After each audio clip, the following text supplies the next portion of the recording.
नमस्कार दोस्तों, स्वागत है आप सभी का अपने YouTube channel perfect study GS में। दोस्तों, हम लोग बिहार दरोगा मेंस का जो प्रैक्टिस सेट कर रहे हैं उसमें आज हम लोग प्रैक्टिस सेट नंबर 23 को करने वाले हैं। इससे पहले दोस्तों हम लोग 22 प्रैक्टिस सेट कर चुके हैं।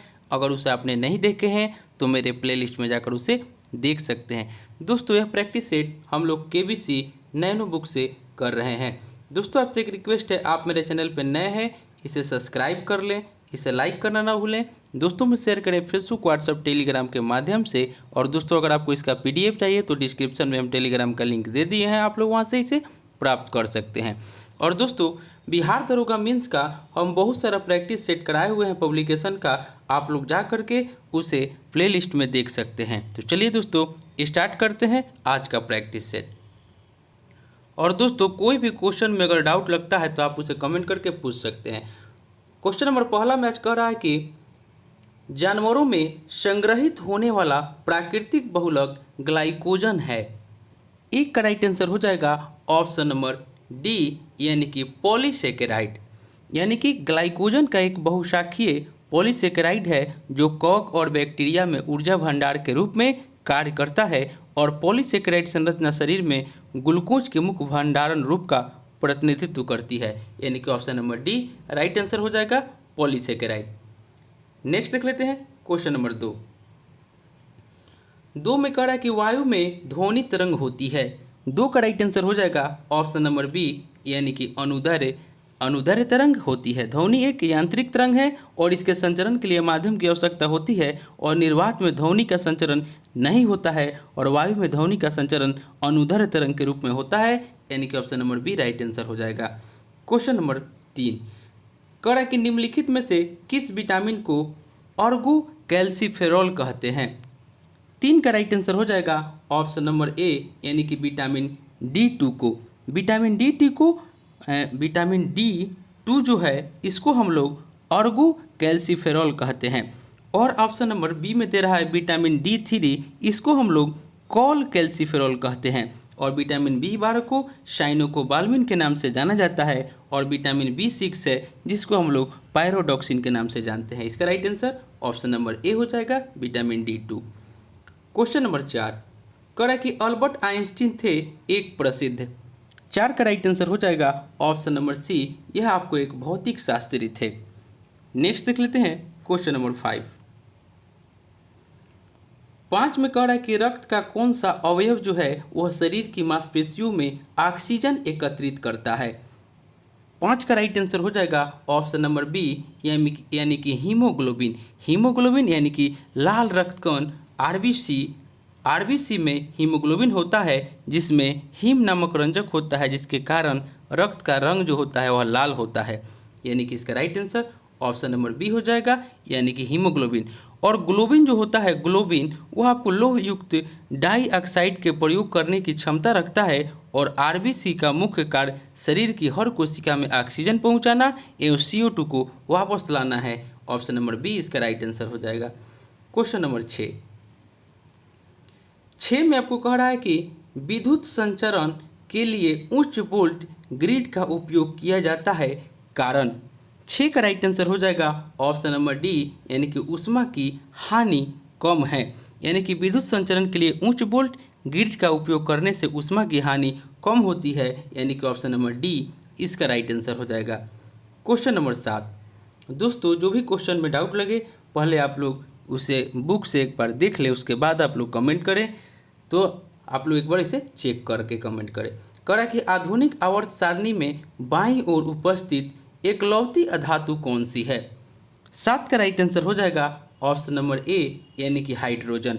तत्वों का आवर्त सारणी रासायनिक तत्वों को उनकी संगत विशेषताओं के साथ एक सारणी के रूप में दर्शाने की व्यवस्था है, जिसके बाईं ओर एकमात्र अधातु हाइड्रोजन उपस्थित है। यानी कि ऑप्शन नंबर ए इसका राइट आंसर हो जाएगा। नेक्स्ट देख लेते हैं क्वेश्चन नंबर 8 में आपको कह रहा है कि लोलक की कालावधि यानी कि टाइम पीरियड पूछ रहा है लोलक की। 8 का राइट आंसर हो जाएगा ऑप्शन नंबर बी, यानी कि लंबाई के ऊपर निर्भर करती है। नेक्स्ट देख लेते हैं क्वेश्चन नंबर 9। क्वेश्चन नंबर 9 में आपको कह रहा है कि घरेलू ईंधन के रूप में प्रयुक्त LPG में मुख्यतः होती है। 9 का राइट आंसर हो जाएगा ऑप्शन नंबर डी, यानी कि ब्यूटेन। द्रवीभूत पेट्रोलियम गैस या तरल पेट्रोलियम गैस एलपीजी को प्रोपेन या ब्यूटेन के रूप में जाना जाता है और इसमें मुख्यतः ब्यूटेन गैस होता है। ऑप्शन नंबर डी इसका राइट आंसर हो जाएगा। क्वेश्चन नंबर 10 कह रहा है कि कितने अणु एक मोल के बराबर होते हैं। 10 का राइट आंसर हो जाएगा ऑप्शन नंबर ए यानी कि 6.023 गुने 10 के power 23। Option number A right answer हो जाएगा। क्वेश्चन नंबर 11 में कह रहा है कि निम्नलिखित गैसों में से कौन प्रकाश संश्लेषण प्रक्रिया के लिए आवश्यक है। 11 का राइट आंसर हो जाएगा ऑप्शन नंबर बी यानी कि CO2। क्वेश्चन नंबर 13 माफ कीजिएगा क्वेश्चन नंबर 12। क्वेश्चन नंबर 12 में आपको कह रहा है कि न्यूक्लियर रिएक्टरों में विमंदक और प्रशीतक दोनों की तरह प्रयुक्त होने वाला पदार्थ है। 12 का राइट आंसर हो जाएगा ऑप्शन नंबर बी यानी कि भारी पानी। न्यूक्लियर रिएक्टरों में भारी जल ड्यूटेरियम ऑक्साइड का उपयोग विमंदक और प्रशीतक दोनों के लिए किया जाता है, यानी कि option number B right answer हो जाएगा। क्वेश्चन नंबर 13 में आपको कह रहा है कि निम्नलिखित में से किस युग में सही सुमेलित नहीं है। 13 का राइट आंसर हो जाएगा ऑप्शन नंबर सी यानी कि विटामिन ए जो वर्णांधता दे रहा है यह आपका सही नहीं है। विटामिन ए की कमी से रतौंधी रोग होता है जिसमें रोगी को रात की दृष्टता कमजोर होती है, जबकि वर्णांधता एक जन्मजात यानी कि आनुवांशिक रोग है। इसलिए इसका right answer option number C हो जाएगा। थायमिन वेरी सही है, एस्कॉर्बिक एस्कॉर्बी सही है और विटामिन के रक्त जमना सही है। ऑप्शन नंबर सी जो है यह सुमेलित नहीं है। क्वेश्चन नंबर 14 में कह रहा है कि कुनेन यानी कि सिनकोना पादप के किस भाग में प्राकृतिक रूप से पाई जाती है। 14 का राइट आंसर हो जाएगा ऑप्शन नंबर डी, यह आपको छाल में पाई जाती है। नेक्स्ट देख लेते हैं क्वेश्चन नंबर 15 में आपको कह रहा है कि निम्नलिखित में से कौन सा एक विस्फोटक पदार्थ नहीं है। 15 का राइट आंसर हो जाएगा ऑप्शन नंबर डी यानी कि नाइट्रोक्लोरोफॉर्म जो है यह आपको एक विस्फोटक पदार्थ नहीं है। Option number D right answer हो जाएगा। क्वेश्चन नंबर 16 में आपको कह रहा है कि शैवाल और कवक के मिलने से लाइकेन बनता है जिसे कहते हैं। 16 का राइट आंसर हो जाएगा ऑप्शन नंबर बी, इसे हम लोग म्यूट्यूअलिज्म कहते हैं। म्यूट्यूअलिज्म यानी कि ऑप्शन नंबर बी इसका राइट आंसर हो जाएगा। यानी कि शैवाल तथा कवक पादपों के मिलने से लाइकेन बनता है और इस संबंध में शैवाल का कार्य भोजन निर्माण करना जबकि कवक का कार्य जल तथा खनिज पदार्थों का अवशोषण करना है। और इस प्रकार कवक एवं शैवाल दोनों एक दूसरे के लिए लाभदायक होते हैं और इनके इस संबंध का म्यूट्यूअलिज्म अथवा सहजीवता कहते हैं। इसको हम लोग सहजीवता के नाम से भी जानते हैं। Option number B right answer हो जाएगा। नेक्स्ट देख लेते हैं क्वेश्चन नंबर 17। कड़ा कि पुष्यमित्र शुंग के द्वारा 2 अश्वमेध यज्ञ किए जाने के बारे में जानकारी किस लेख से मिलती है। 17 का राइट आंसर हो जाएगा ऑप्शन नंबर सी यानी कि अयोध्या लेख से। पुष्यमित्र शुंग अंतिम मौर्य शासक विदर्भदत्त का सेनापति था और इसने 184 ईस्वी में विदर्भदत्त की हत्या कर शुंग वंश की स्थापना की। और अयोध्या लेख पुष्यमित्र के अयोध्या के राज्यपाल धनदेव का है। इससे पता चलता है कि पुष्यमित्र ने 2 अश्वमेध यज्ञ किए, यानी कि ऑप्शन नंबर सी इसका राइट आंसर हो जाएगा। नेक्स्ट देख क्वेश्चन नंबर 18 में आपको कह रहा है कि निम्नलिखित में से कौन सी मत्स्य महाजनपद की राजधानी थी। 18 का राइट आंसर हो जाएगा ऑप्शन नंबर सी यानी कि विराटनगर। नेक्स्ट देख लेते हैं क्वेश्चन नंबर 19 में आपको कह रहा है कि सर टॉमस मुनरो किन वर्षों में मद्रास के गवर्नर रहे। 19 का राइट आंसर हो जाएगा ऑप्शन नंबर ए यानी कि 1820 से 1827 ईस्वी। नेक्स्ट देख लेते हैं और सर टॉमस मुनरो ने मद्रास में रैयतवाड़ी व्यवस्था लागू की थी। क्वेश्चन नंबर 20 में आपको कह रहा है कि अखिल भारतीय किसान सभा के संस्थापक और अध्यक्ष थे।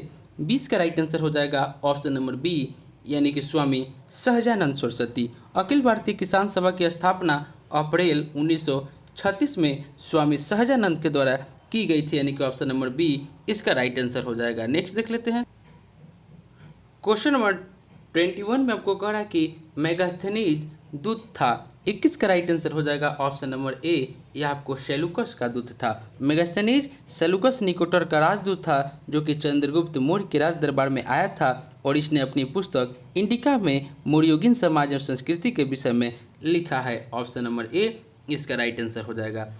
क्वेश्चन नंबर 22 में आपको कह रहा है कि क्रांतिकारी गतिविधियों के साथ कौन सी पत्रिका जुड़ी हुई नहीं थी? 22 का राइट आंसर हो जाएगा ऑप्शन नंबर डी, यानी कि यंग इंडिया। यंग इंडिया जो था यह आपको क्रांतिकारी गतिविधियों के साथ नहीं जुड़ी हुई थी। Option number D right answer हो जाएगा। नेक्स्ट देख लेते हैं क्वेश्चन नंबर 23। कड़ा कि 1922 में गया के इंडियन नेशनल कांग्रेस के अधिवेशन के अध्यक्ष कौन थे? 23 का राइट आंसर हो जाएगा ऑप्शन नंबर ए, यानी कि चित्तरंजन दास। नेक्स्ट देख लेते हैं क्वेश्चन नंबर 24।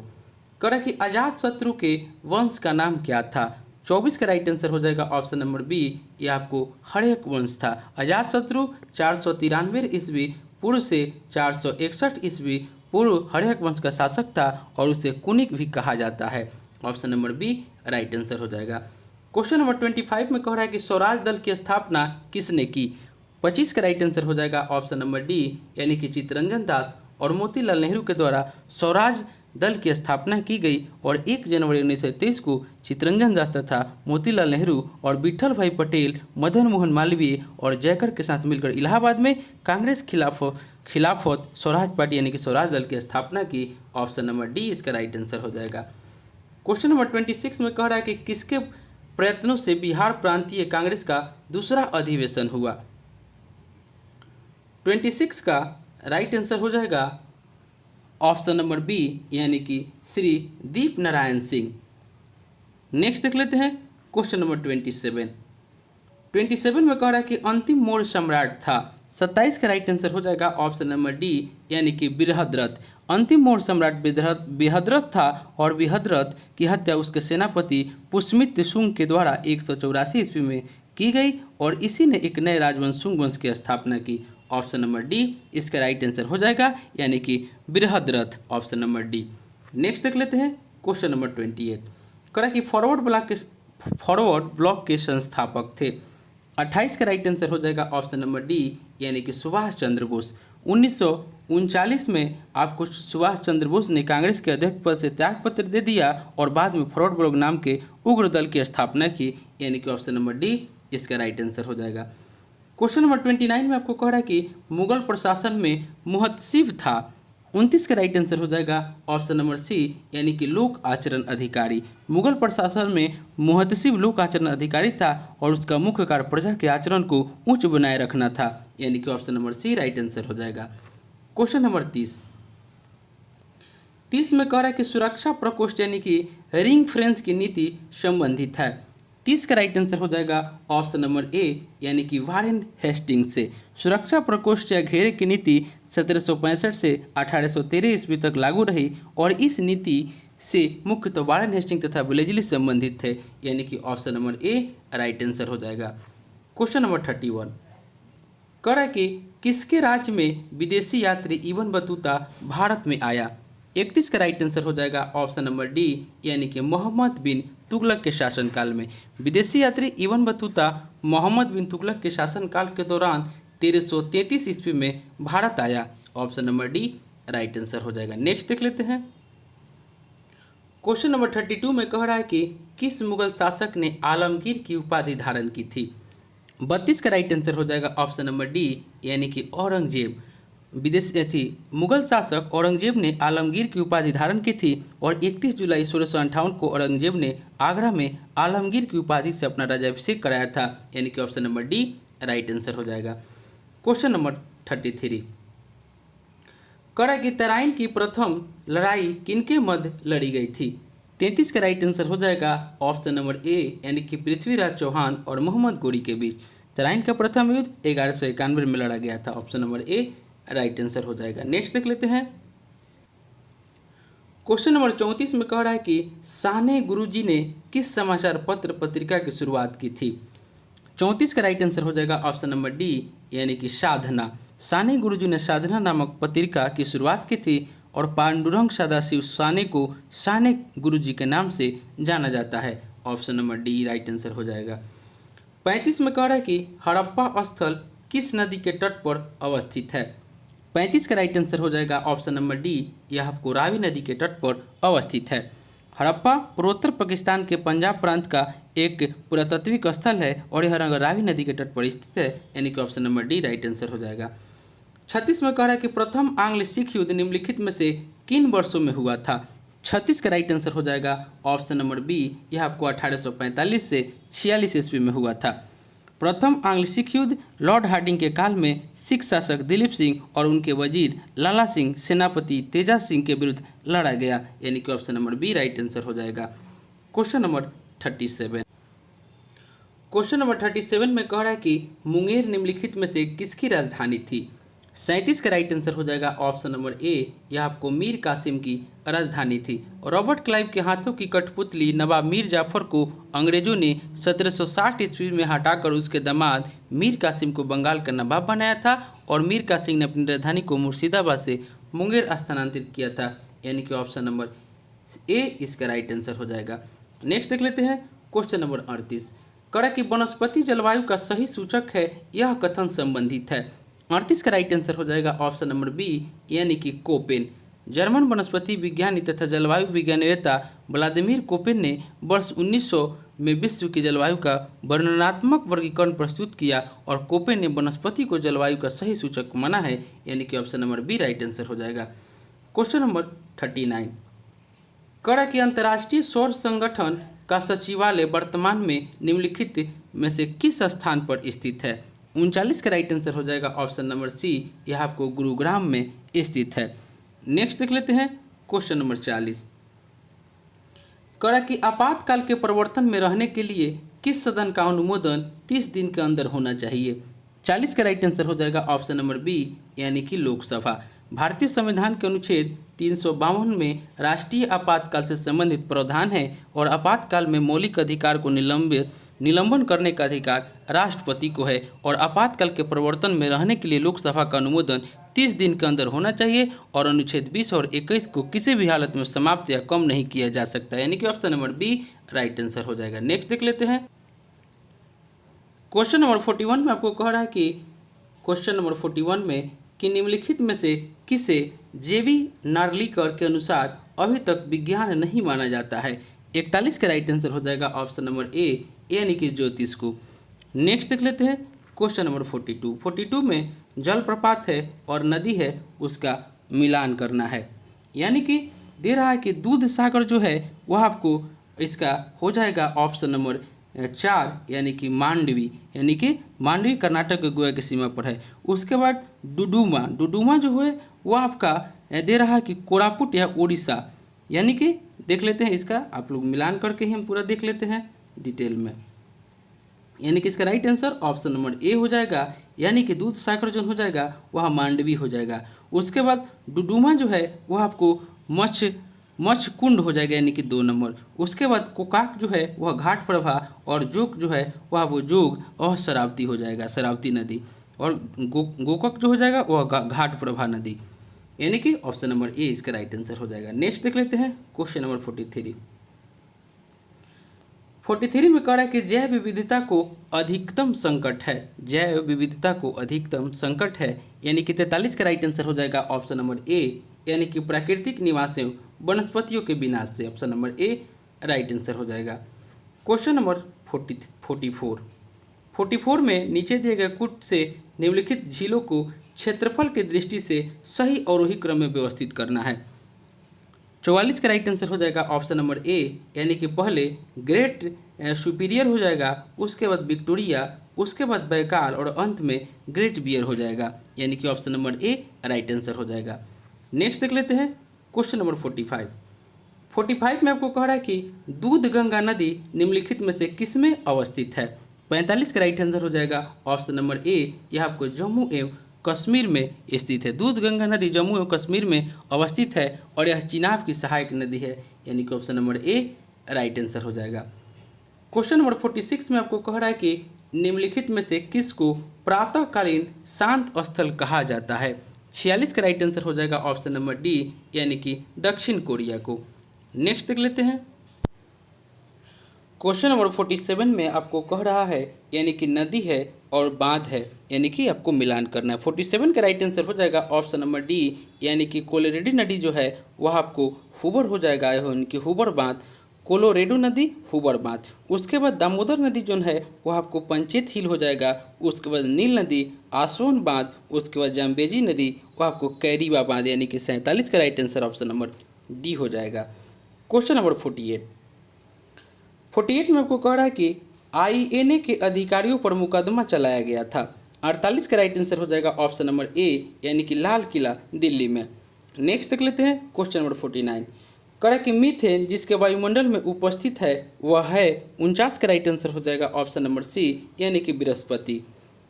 बृहस्पति सौरमंडल का सबसे बड़ा ग्रह है और बृहस्पति के वायुमंडल में हाइड्रोजन हीलियम की प्रधानता है। इसके अतिरिक्त वायुमंडल में मीथेन और अमोनिया गैस भी पाई जाती है, यानी कि option number C right answer हो जाएगा। क्वेश्चन नंबर आपको 50 में निम्नलिखित देशों में से कौन से देश स्थल रुद्ध है? नीचे दिए गए कूट का सही उत्तर का चयन करना है। 50 का राइट आंसर हो जाएगा ऑप्शन नंबर डी, यानी कि 1, 2 और 4, यानी कि अफगानिस्तान, हंगरी और स्विट्जरलैंड जो है यह आपको एक स्थलरुद्ध देश है, यानी कि option number D right answer हो जाएगा। क्वेश्चन नंबर आपको 51। क्वेश्चन नंबर 51 में आपको कह रहा है कि लोह है और देश है, यानी कि इस्पात केंद्र है और देश है, यानी कि 51 का right answer option number C हो जाएगा, यानी कि हैमिल्टन जो है वह आपको कनाडा, उसके बाद बर्मिंघम जो है वह आपको यूनाइटेड किंगडम, एसन जो है वह आपको जर्मनी और अनसान जो है वह आपको चीन हो जाएगा, यानी कि 51 का right answer option number C हो जाएगा। नेक्स्ट देख लेते हैं क्वेश्चन नंबर 52 में आपको कह रहा है कि सर्वाधिक उत्तरी दक्षिणी अक्षांशीय लंबाई वाली सीमा वाला देश है। 52 का राइट आंसर हो जाएगा ऑप्शन नंबर बी, चिली।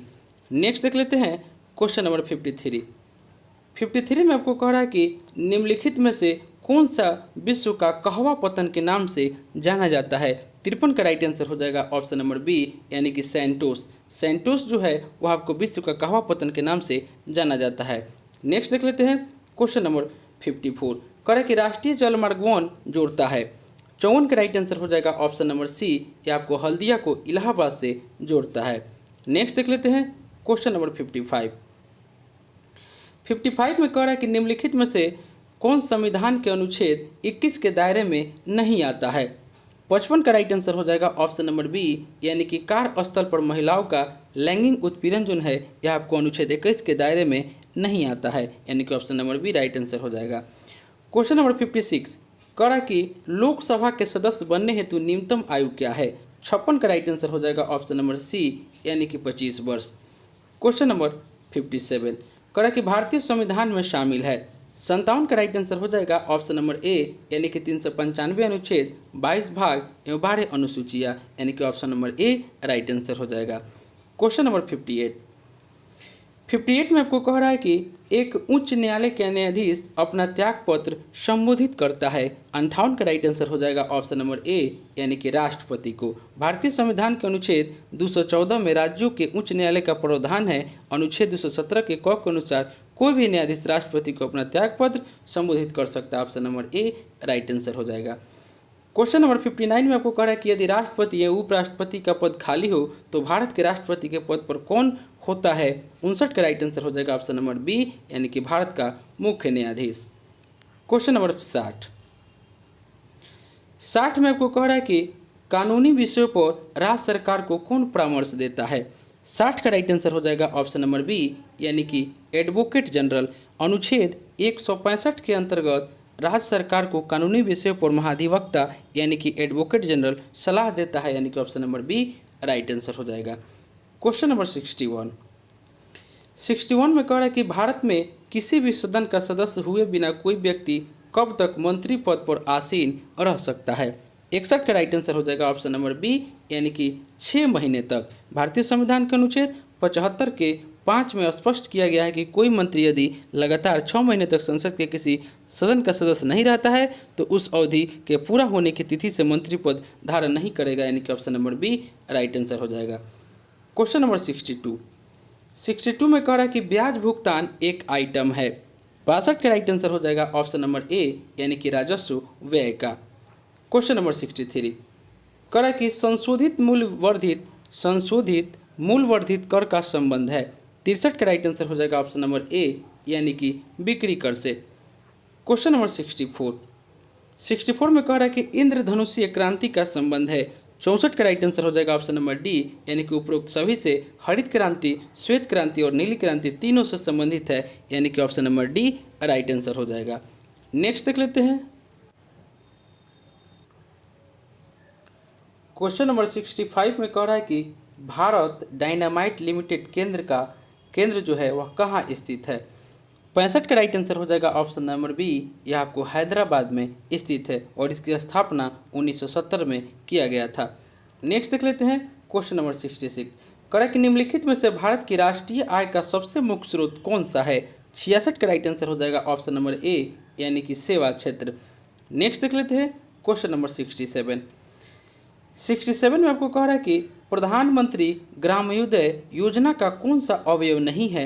67 का राइट आंसर हो जाएगा ऑप्शन नंबर सी, यानी कि पोषण जो है वह प्रधानमंत्री ग्रामोदय योजना का अवयव नहीं है, यानी कि option number C right answer हो जाएगा। नेक्स्ट देख लेते हैं क्वेश्चन नंबर 68 में आपको कह रहा है कि पिछले दशक के दौरान भारतीय अर्थव्यवस्था के किस क्षेत्र का महत्वपूर्ण विकास हुआ। 68 का राइट आंसर हो जाएगा ऑप्शन नंबर सी, यानी कि तृतीयक क्षेत्र का। नेक्स्ट देख लेते हैं क्वेश्चन नंबर 69। कह कि रुपये का अंतिम बार अवमूल्यन किया गया। 69 का राइट आंसर हो जाएगा ऑप्शन नंबर ए, यानी कि जुलाई 1991 में। नेक्स्ट देख लेते हैं क्वेश्चन नंबर 70 में कह रहा है कि बैंकों के द्वारा लाए गए निम्नलिखित में से किस भुगतान उपाय को प्लास्टिक मुद्रा के नाम से जाना जाता है। 70 का राइट आंसर हो जाएगा ऑप्शन नंबर बी, यानी कि क्रेडिट कार्ड। नेक्स्ट देख लेते हैं क्वेश्चन नंबर 71 में कह रहा है कि भारत में कौन सा कृषि वित्त का स्रोत नहीं है। 71 का राइट आंसर हो जाएगा ऑप्शन नंबर डी, यानी कि इनमें से कोई नहीं। यानी कि आपको सहकारी समिति या व्यापारिक बैंक, क्षेत्रीय ग्रामीण बैंक सभी भारत में कृषि के लिए वित्त प्रदान करते हैं, यानी कि कृषि वित्त का स्रोत नहीं, यानी कि इनमें से कोई नहीं, यानी कि सभी जो है वह आपको वित्त प्रदान करते हैं। Option number D right answer हो जाएगा। क्वेश्चन नंबर 72 में कह रहा है कि साहित्यिक अकादमी मुख्यालय भारत के किस शहर में स्थित है। 72 का राइट आंसर हो जाएगा ऑप्शन नंबर डी, यह आपको नई दिल्ली में स्थित है। क्वेश्चन नंबर 73 कह रहा है कि टेलीग्राम का आविष्कार किसने किया। टेलीग्राफ का आविष्कार किसने किया। 73 का राइट आंसर हो जाएगा ऑप्शन नंबर ए, यानी कि सैमुअल मोर्स ने। टेलीग्राफ का आविष्कार सैमुअल मोर्स ने 1837 में किया था। नेक्स्ट देख लेते हैं क्वेश्चन नंबर 74 में आपको कह रहा है कि भारतीय अर्थतंत्र को मोटे तौर पर आर्थिक क्रियाकलापों में कार्यरतता के आधार पर 3 सेक्टर में विभाजित किया गया है। एक शिक्षक, वकील तथा हजाम का कार्य जिसे परिभाषित किया जा सकता है। 74 का राइट आंसर हो जाएगा ऑप्शन नंबर सी, यानी कि तृतीयक सेक्टर। नेक्स्ट देख लेते हैं। उसके बाद दोस्तों मैथ और रीजनिंग दिया हुआ है। 95 से 5 क्वेश्चन इधर दे दिया है, इसको देख लेते हैं। दक्षिण गंगोत्री स्थित है, इसके right answer option number D हो जाएगा। यह आपको अंटार्कटिका में स्थित है। अंटार्कटिका में भारत के प्रथम शोध केंद्र दक्षिण गंगोत्री की स्थापना 1983 में की गई थी, यानी कि option number D right answer हो जाएगा। क्वेश्चन नंबर 96 में कह रहा है कि हिमालय काटकर एवं बहकर आने वाली नदियाँ है। 96 का राइट आंसर हो जाएगा ऑप्शन नंबर बी, यानी कि ब्रह्मपुत्र, सतलज और सिंधु। नेक्स्ट देख लेते हैं क्वेश्चन नंबर 97 में कह रहा है कि मैथान, वेल पहाड़ी एवं तिलैया बांध किस नदी पर बनाए गए हैं। 97 का राइट आंसर हो जाएगा ऑप्शन नंबर बी, यह आपको बराकर नदी पर बनाए गए हैं। क्वेश्चन नंबर 98 कह रहा है कि कौन सी नदी भ्रंश द्रोणी से होकर के बहती है। 98 का राइट आंसर हो जाएगा ऑप्शन नंबर ए, यह नर्मदा नदी। क्वेश्चन नंबर 99 में आपको कह रहा है कि पारादीप अवस्थित है। 99 का राइट आंसर हो जाएगा ऑप्शन नंबर सी, यह आपको उड़ीसा में अवस्थित है। और आज का अंतिम क्वेश्चन कह रहा है कि पिग्मी कहाँ के निवासी है। 100 का राइट आंसर हो जाएगा ऑप्शन नंबर ए, यह आपको अफ्रीका के निवासी है। पिग्मी जनजाति अफ्रीका महाद्वीप के कांगो बेसिन क्षेत्र में निवास करती है और यह निग्रिटो प्रजाति से संबंधित है। तो दोस्तों यह प्रैक्टिस सेट जो हम लेकर आए थे, यह आपको बिहार दरोगा मेंस का प्रैक्टिस सेट नंबर जो था वह 23 था। इससे पहले हम लोग 22 प्रैक्टिस सेट कर चुके हैं। अगर उसे आपने नहीं देखे हैं तो मेरे प्लेलिस्ट में जाकर उसे देख सकते हैं। और दोस्तों यह प्रैक्टिस सेट हम लोग KBC नैनो बुक से लेकर आए हुए थे। दोस्तों आप मेरे चैनल पर नए हैं, इसे सब्सक्राइब करें, इसे लाइक करना ना भूलें, दोस्तों में शेयर करें फेसबुक, व्हाट्सएप, टेलीग्राम के माध्यम से। और दोस्तों अगर आपको इसका PDF चाहिए तो डिस्क्रिप्शन में हम टेलीग्राम का लिंक दे दिए हैं, आप लोग वहाँ से प्राप्त कर सकते हैं। तो चलिए दोस्तों मिलते हैं नेक्स्ट वीडियो में, तब तक के लिए धन्यवाद।